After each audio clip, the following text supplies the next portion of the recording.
Tout ce qui brille n'est pas or, dit le dicton. Tout ce qui brille n'est pas la clarté. Ce qui brille et qui fait rêver d'or est souvent un masque que la lumière utilise pour se dissimuler. Il y a un mystère de la lumière. Elle éclaire le monde et le rend visible, mais nul ne la voit vraiment. Je veux dire son essence. Il n'y a que dans la clarté, par la clarté, que l'on peut se rapprocher le plus de l'essence de la lumière. Et si tu es peintre comme moi, tu t'en es sûrement déjà aperçu. Tu peux avoir un super dessin, de super couleurs, une bonne organisation générale de ton tableau, mais il manque ce petit quelque chose et tu le sens bien.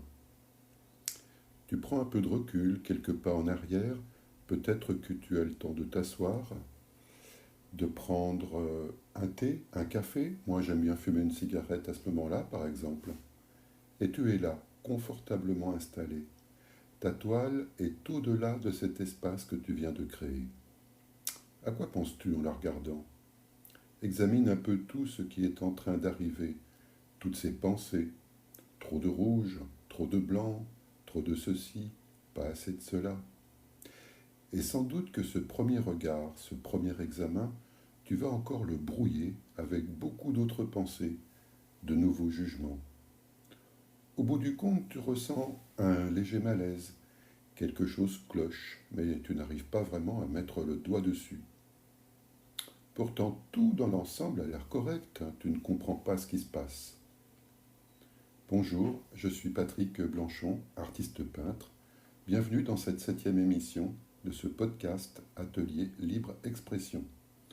Une sorte d'annexe, une extension de mon atelier laboratoire dans laquelle je mets à ta disposition mes préoccupations de peintre, mes réflexions, des pistes de travail.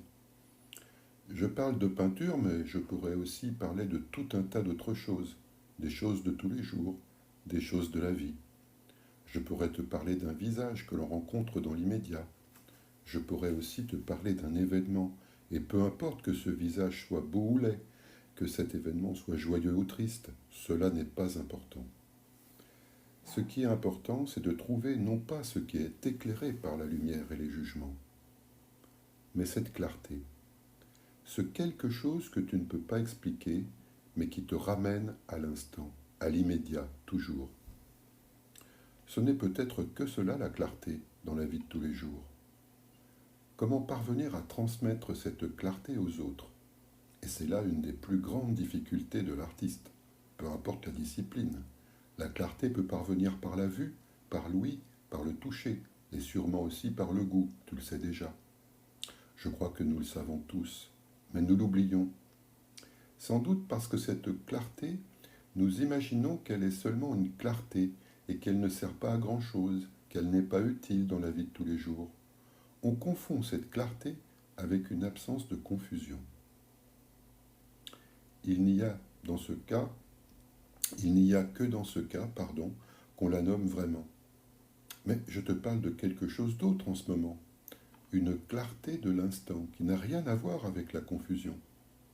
À moins que la confusion ne soit son émissaire, son complice, si j'ose dire, afin d'imposer à l'artiste une sorte d'épouvantail, quelque chose qui obscurcit en premier lieu tous ses sens et dont le jeu serait de le traverser.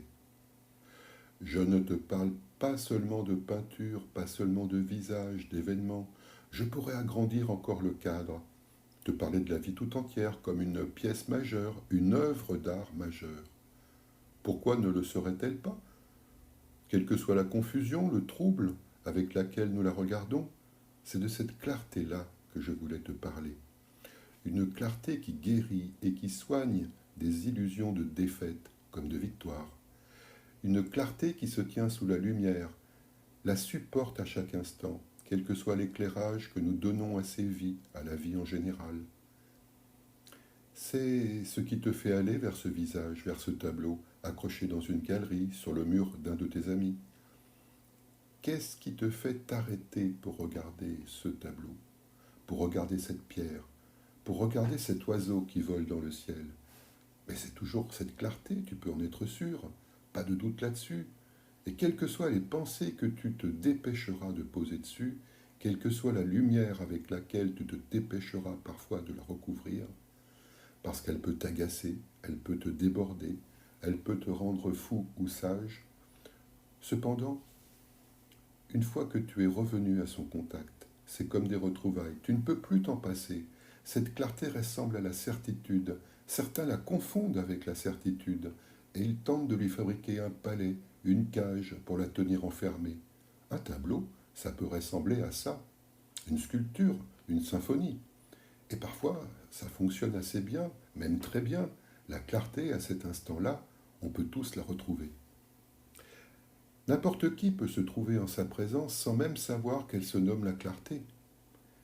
Il y a quelques mois de ça, j'ai dû me déplacer dans le sud-ouest de la France pour monter 2 expositions. Et j'en ai profité pour m'arrêter à Rodez, afin de visiter le musée Soulages. Presque aussitôt, dès les premières toiles accrochées au mur, une fois passé le contrôle des billets, j'ai éprouvé ce choc. Je n'arrivais pas vraiment à poser des mots sur ce que je ressentais.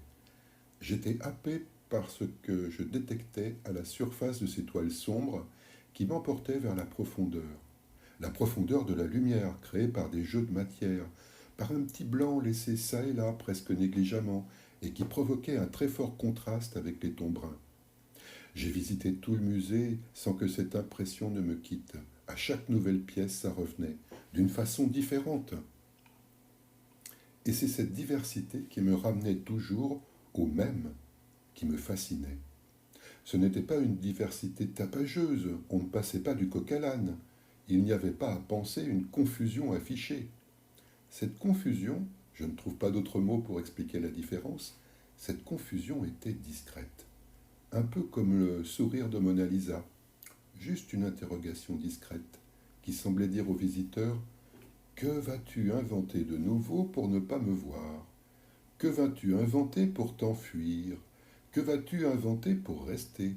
Que vas-tu inventer comme histoire dont je serai l'héroïne discrète ?» En ressortant du musée, il faisait beau, un immense ciel bleu, et les grands arbres qui peuplent le beau jardin tout autour semblèrent m'accueillir avec la même interrogation que ce que j'avais vécu au contact des toiles de Soulages. Qu'il fasse beau était un plus, mais ce n'était pas le plus important à retenir de cette visite, de cet événement. Avant tout, il y eut cette rencontre avec la clarté, et je crois que j'aurais pu visiter le musée à un autre moment. Je n'aurais peut-être pas vécu cet événement de la même façon. Je n'aurais pas vu non plus les arbres dehors qui m'attendaient, comme une ultime vérification.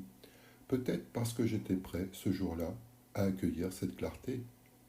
Je crois que certaines personnes, peut-être même beaucoup, et pourquoi pas tout le monde finalement, nous inventons la confusion, nous inventons la difficulté, des entraves, pour nous éloigner de cette clarté, afin de pouvoir mieux y revenir un jour.